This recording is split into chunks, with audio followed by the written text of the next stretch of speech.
بنية حلوة قدامك شو تقول بقلبك عليها؟ حلوة؟ ايه. الله يحفظها لها. سبحان الله. لا يعني واحد شو يقول قابل؟ هي وحده تجي فكره فكرتين ثلاثه كوما تجي بس هي حكايه التنقال يعني كان العافيه هاي. فجوال الله. ولد حلو لطيف يعني ها هي. الله يحفظها يا ربي. هني يكون بقانا. هذا الان كتبوا علي. والله انا اشوف بنيه حلوه قلبي يروح وياها. ما اقول شيء. لا اقول الله يستر عليها. اي الله يستر عليها غير.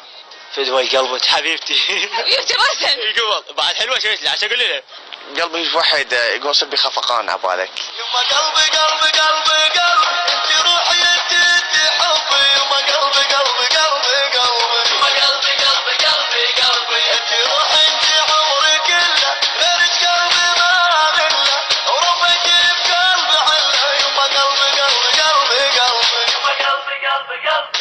ما اقول بقلبي اقول لابراهيم اقول زين عابني اقول له شوف هاي الكارثه. بس زين مثلا اذا ويانا بنات هيك نتسه على يعني ايدك اليسرى واليمنى وراك او قدامك او بالنظره مجرد نظر عينه وين تروح وياي. مو هي المشكله انه قلبي من يشوف بنيه حلوه يقوم حتى ما يحكي.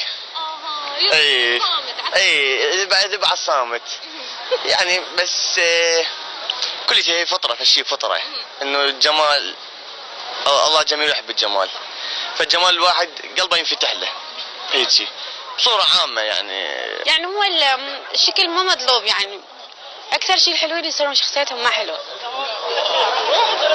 وانتي؟ ما ادري عندها كنت تغشين من عندها. لا ما اغش بس هو يعني بشر هذا حلو هذا ما حلو شنو فرقه؟ على قولتي يعني هم الشخصيه. وايد اشياء يعني تخطر ببالي مثل يعني احبها عريسها شو وقت يعني ملتقي فيها يعني اتمنى او انتظر اليوم اللي اشوفها فيه هيك اشياء. ماكو اي شيء يعني بقلبه عليها بان هاي حلوه وتستحق العناء مثلا اذا اروح اصارحها او اي شيء. احنا ما نريد تروح الصارح.